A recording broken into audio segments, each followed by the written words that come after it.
8장 1절 앞쪽 부분에 교회에 대한 박해와 그리고 잔멸이라고 하는 그 표현이 보여주듯이 아주 쥐잡듯이 하나도 남기지 않은, 내 손에서는 결코 빠져나갈 수 없다라고 하는 그런 아주 특이한 생각을 가지고 있었습니다. 우리가 하나님을 섬기는 사람이라고 하면 우리 생각에 사랑 쪽으로 더 많이 특화될 것 같은데, 이 사람은 빈틈 없는, 그리고 아주 엄격한 율법 정신으로 충만했던 사람이라는 것을 알 수가 있습니다. 우리가 구약 성경에서 사랑의 하나님을 발견하지 못한다라고 하는 것이 오랫도록 당연시 되었던 그런 흐름의 연장선상에 있는 거죠. 이 사람은, 사울은 구약 성경을 제대로 연구한 사람인데, 깊이 연구할수록, 제대로 연구할수록 완전하게 익숙해진 사람은, 율법에 완전하게 익숙해진 사람은 그 속에 있는 자유와 그 속에 있는 하나님의 너그러우심과 그 속에 있는 하나님의 긍휼과 그 속에 있는 하나님의 자비와 그 속에 있는 하나님의 사랑에 대해서 멈춰 있다는 것이죠. 우리 생각에 구약의 하나님의 말씀을 깊이 묵상하면 하나님의 본질에 도달할 것 같은 느낌이 다 있거든요. 너희가 성경에서 구원을 얻을 줄 알고 묵상하거니와 연구하거니와, 우리 주님께서 그렇게 말씀하셨거든요. 그 중심에 내가 있다. 예수 그리스도를 발견하는 것이 중요한 것이지, 하나님의 말씀을 작고 하나 틀리지 아니하고 문자적으로, 문학적으로, 문화적으로, 이런 가치관적으로, 사상적으로, 이데올로기적으로 분석하고 파악해가지고 완전에 도달한다면 딱 사울처럼 되는 겁니다. 사울과 같을 수밖에 없습니다. 우리가 하나님의 말씀에 깊이 연구하는 목적이 사람을 살리는 것이고 사람을 사랑하는 것이어야 되지. 하나님을 사랑하고 이웃을 내 몸과 같이 사랑한다.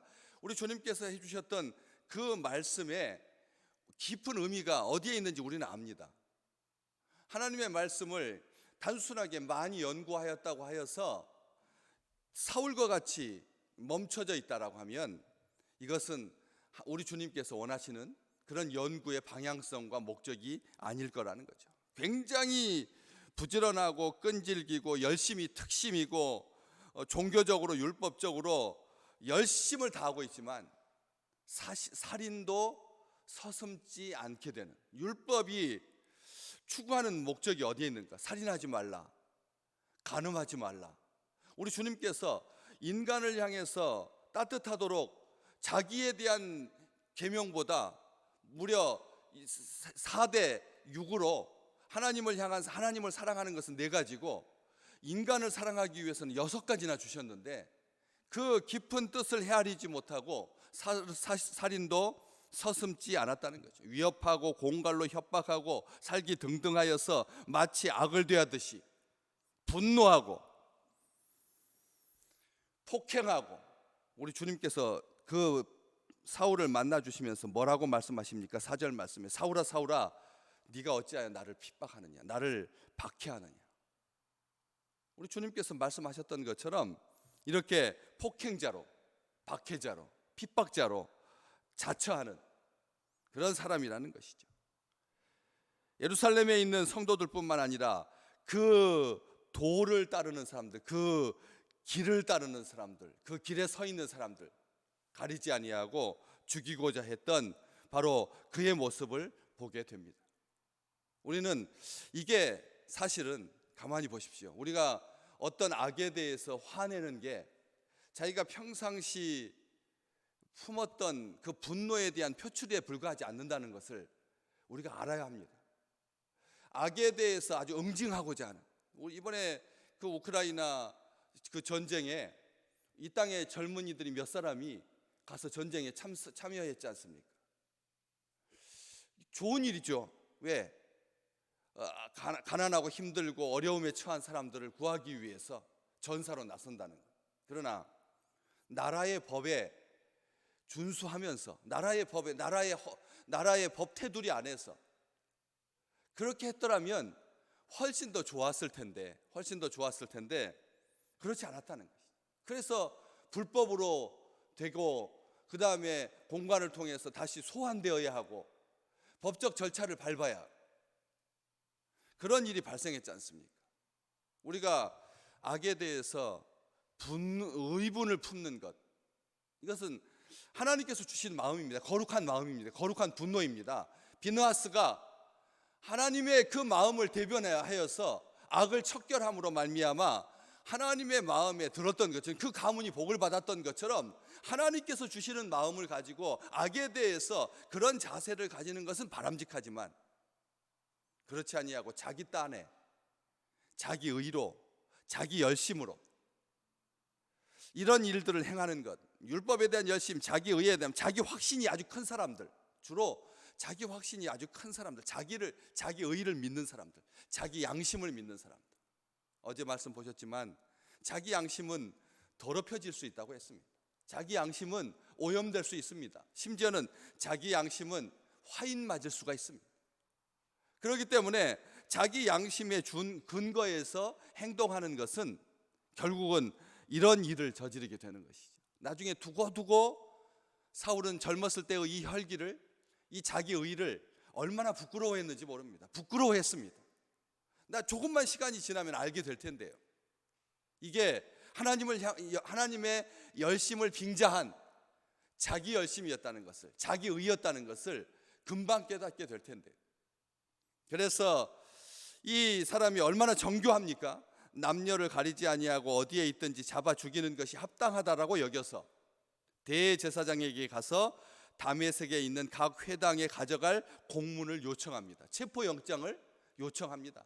다시 말하면 이분은 법적인 절차를 잘 준수하여서, 이 청년은 법적인 절차를 준수하면서 법대로 사람을 죽이려고 했다는 것이죠.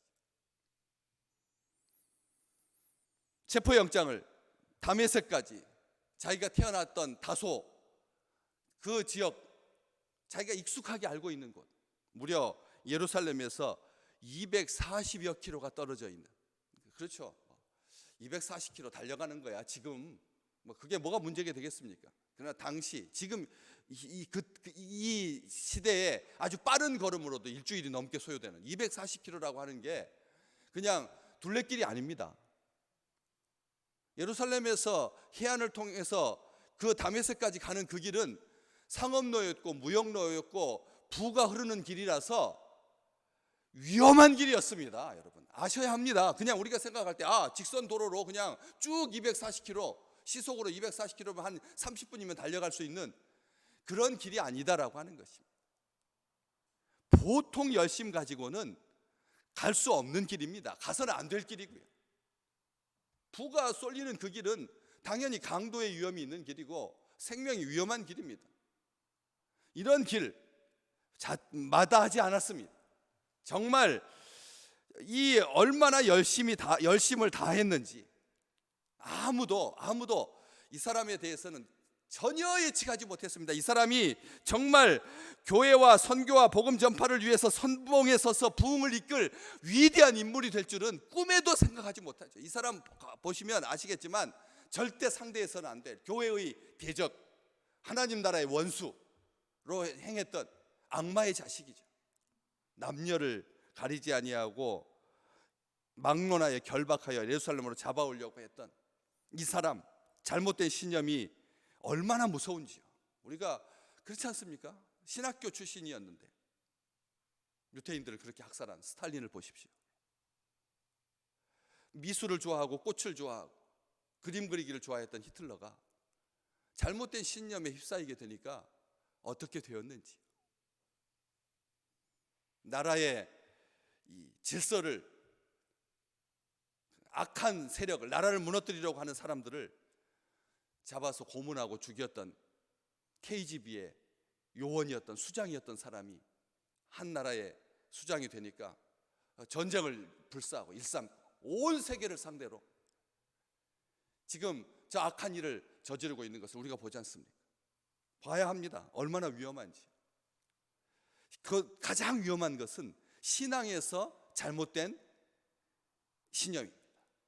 신앙에서 잘못된 신념을 가지게 되면 그것보다도 더 치졸하고 그것보다도 더 위험할 수가 없다는 것이죠. 빛의 길을, 예수의 길을, 고난의 길을, 십자가의 길을 알지 못하고